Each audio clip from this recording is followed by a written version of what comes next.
यवतमाळ जिल्ह्यातील दिग्रस तालुक्यात काही शासकीय शिक्षकांकडून खासगी शिकवणी वर्ग चालवले जात असल्याच्या चर्चेमुळे शिक्षण व्यवस्थेबाबत प्रश्नचिन्ह निर्माण केले जात आहेत। शासनाकडून नियमित वेतन घेत असतानाही काही शिक्षक खासगी क्लासेसच्या माध्यमातून आर्थिक लाभ मिळवत असल्याचा आरोप काही पालक आणि नागरिकांकडून केला जातोय। दिग्रस शहरात शिक्षणासाठी ग्रामीण भागातील मोठ्या संख्येने विद्यार्थी येत असल्याने या परिस्थितीचा फायदा घेत खासगी क्लासेसचा व्यवसाय वाढत असल्याची चर्चा आहे। शासकीय शिक्षकांकडून नियमबाह्य पद्धतीने शिकवणी घेतली जात असल्याचा दावा केला जात असला तरी याबाबत अधिकृत स्तरावर कोणतीही पुष्टी झालेली नाही। पालकांचं म्हणणं आहे की शाळांमध्ये गुणवत्तापूर्ण अध्यापन झाल्यास विद्यार्थ्यांना खासगी शिकवणीची गरज भासणार नाही। दरम्यान या संपूर्ण प्रकरणाची शिक्षण विभागाने सखोल चौकशी करून नियमांचं उल्लंघन आढळल्यास संबंधितांवर योग्य ती कार्यवाही करावी अशी मागणी नागरिक, पालक आणि सामाजिक संघटनांकडून करण्यात येते। नांदेड शहरात मतदार यादीत अद्ययावत ठेवण्याच्या उद्देशाने शिवसेना शिंदे गट वतीने SIR अभियान राबवण्यात येत आहे। या अभियानाच्या माध्यमातून मतदारांची नावे मतदार यादीतून वगळली जाणार नाहीत यासाठी नागरिकांनी आवश्यक कागदपत्रांसह पुढाकार घेऊन या उपक्रमाचा लाभ घ्यावा असं आवाहन नांदेड उत्तर विधानसभा मतदारसंघाचे आमदार बालाजी कल्याणकर यांनी केले। नियोजन भवन येथे आयोजित कार्यक्रमात बोलताना आमदार कल्याणकर यांनी प्रत्येक पात्र मतदारांचं नाव मतदार यादीत कायम राहणं महत्त्वाचं असल्याचं सांगितलंय। मतदारांनी वेळेत आवश्यक प्रक्रिया पूर्ण करून प्रशासनाला सहकार्य करावे तसेच या अभियानात सक्रिय सहभाग नोंदवावा असं आवाहन त्यांनी केले। लोकशाही प्रक्रियेत प्रत्येक मतदारांचा सहभाग महत्त्वाचा असल्याने नागरिकांनी या उपक्रमाकडे गांभीर्याने पाहावे असंही ते म्हणाले। शिवसेनेच्या वतीने नांदेड जिल्ह्यामध्ये SIRचा जे कॅम्प आयोजन केलेलं आहे।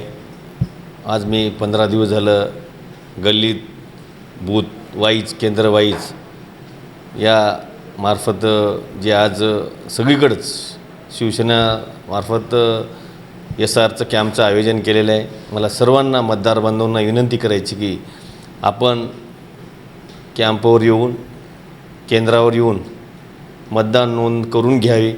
आपलं या यादीत नाव आहे की नाही मॅपिंग करून घ्यावे ही सगळ्यांना विनंती करतो कळकळीची। कारण सर्व शिवसेनेमार्फत नाही तर सर्व पक्षीय हे आपल्या कॅम्पसाठी पुढे आलेले आहेत। सगळ्यांना विनंती करायची की आपण सर्व बंधूंना की हे आवश्यक आहे, मतदान नोंद झालं पाहिजे। येणाऱ्या काळामध्ये आपल्याला काही अडचणी येऊ नये कागदपत्राच्या। जसं मागच्या वेळेस आधार कार्ड लिंक केलं तसं एक इलेक्शन कार्ड लिंक करू शकतात। तुम्हाला इलेक्शनचं कार्डचं हर जागी उपयोग होईल या त्याच्यामुळं आपलं नाव वगळण्यात येऊ नये यासाठी आपण सगळ्यांनी काळजी घेण्यात यावी ही सगळ्यांना विनंती करतो। आणि सगळ्यांना कळकळीची विनंती करते की आपण मतदान यादीमध्ये नाव नोंद करून घ्यावे आणि कॅम्पवर जाऊन जे फॉर्म होय ते फॉर्म भरून देण्यात यावे। आपण घरी जे फॉर्म BLOने जे फॉर्म घरी येऊन दिलेले आहेत आपण ते कॅम्पवर येऊन केंद्रावर येऊन ते फॉर्म देण्यात यावी ही सगळ्यांना विनंती करतो। जास्तीत जास्त नांदेड उत्तर मतदारसंघामध्ये नोंद होईल यांची मला खात्री आहे, सगळ्यावर विश्वास आहे। आपण सगळ्यांनी नोंद घेण्यात यावी या गोष्टीची आणि जास्तीत जास्त हर जागी दररोज कॅम्प चालू आहेत। आपण त्याचा संपर्क साधून बेलेशी सर्व शिवसेनेचे पदाधिकारी काम करत आहे। त्याबद्दल सगळ्याचा आभार मानतो, सगळ्या मतदार बंधूंचाही आभार मानतो की आपण सगळ्यांनी प्रतिसाद दिला त्याच्याबद्दल धन्यवाद। जय हिंद। जालना तालुक्यातील बाजी उमरत तांडा येथे विषारी औषध प्राशन करून आत्महत्या केलेल्या 27 वर्षीय विवाहितेच्या प्रकरणाला आता नवे वळण मिळाले। सासरच्या मंडळीकडून छळ झाल्यामुळेच आत्महत्या केल्याचा आरोप करत मृत महिलेच्या नातेवाईकांनी पोलीस अधीक्षक कार्यालयात ठिय्या आंदोलन केले। सर्व आरोपींना अटक झाल्याशिवाय पार्थिवावर अंत्यसंस्कार केले जाणार नाही अशी ठाम भूमिका त्यांनी घेतली आहे। या प्रकरणी मौजीपुरा पोलीस ठाण्यात गुन्हा दाखल करण्यात आला असून एका संशयित आरोपीला ताब्यात घेण्यात आल्याची माहिती अप्पर पोलीस अधीक्षक विक्रम साळी यांनी दिली आहे। उर्वरित आरोपींच्या शोधासाठी स्थानिक गुन्हे शाखेसह विशेष पथके रवाना करण्यात आली आहे। तर त्यांनाही लवकरात लवकरच ताब्यात घेतलं जाईल असं पोलिसांनी स्पष्ट केलंय.